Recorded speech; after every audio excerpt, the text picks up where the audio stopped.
Sir, আপনার আলোচনায় সাহিত্য, মনোবিজ্ঞান, রাজনীতি, অর্থনীতি একই সঙ্গে আসে। এই যে আন্তঃবিষয়ক দৃষ্টিভঙ্গিটাকে আপনি এটাকে কেন গুরুত্বপূর্ণ মনে করেন? আসলে মানুষের জ্ঞান তো একটা অখণ্ড জিনিস, কিন্তু এটাকে পরিবেশন করা যেন আমরা শতখণ্ডে বিভক্ত করেছি। খুলনা বিশ্ববিদ্যালয়ে আমরা যেটাকে ডিপার্টমেন্ট বলি সেটাকে বলে ডিসিপ্লিন। জি। যেমন আমরা বলি সোশিওলজি ডিপার্টমেন্ট, সমাজবিজ্ঞান বিভাগ, ওরা বলে সমাজবিজ্ঞান শৃঙ্খলা, ডিসিপ্লিন। তো সেই জন্য বলছে জ্ঞানের নানা ডিসিপ্লিন আছে, আপনি যেগুলোর নাম বলছেন। একটা জিনিসকে দেখার জন্য উদাহরণ দেয়, একটা ঘরে যখন আসেন, ঘরের মধ্যে দৈর্ঘ্য থাকে, প্রস্থ থাকে, উচ্চতা থাকে, এই তিনটা আমরা দেখতে পাই। না হলে ঘরের মানে 3.5 হাত দেহের জন্য 3.5 হাত ঘর যথেষ্ট না।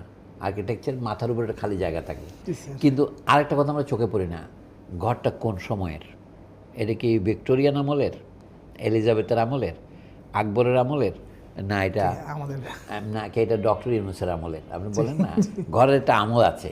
ঢাকা শহরে হাঁটলে বোঝা যায় কোন সময়ের ঢাকা, ঊনবিংশ শতাব্দীর ঢাকা, সপ্তদশ শতাব্দীর শায়েস্তা খানের ঢাকা। এইটাও একটা ডাইমেনশন, কিন্তু সময়। তাহলে আমি যদি এই সময়ের দিকে তাকাই, আপনি বলেন ইতিহাস, আমি তাহলে ঢাকা বলি, তখন বলেন ভূগোল। তো আমি তো একসাথে ইতিহাস আর ভূগোলে বলি। সম্প্রতি ভারতের প্রধান সেনাপতি একটা মারাত্মক কথা বলেছেন যে পাকিস্তান ইতিহাসে থাকবে না ভূগোলে থাকবে, সেটা আমরা দেখে নেব। তার মানে কি পাকিস্তানকে আমরা ধ্বংস করে ফেলবো, সেটি ইতিহাসে থাকবে, ভূগোলে থাকবে না।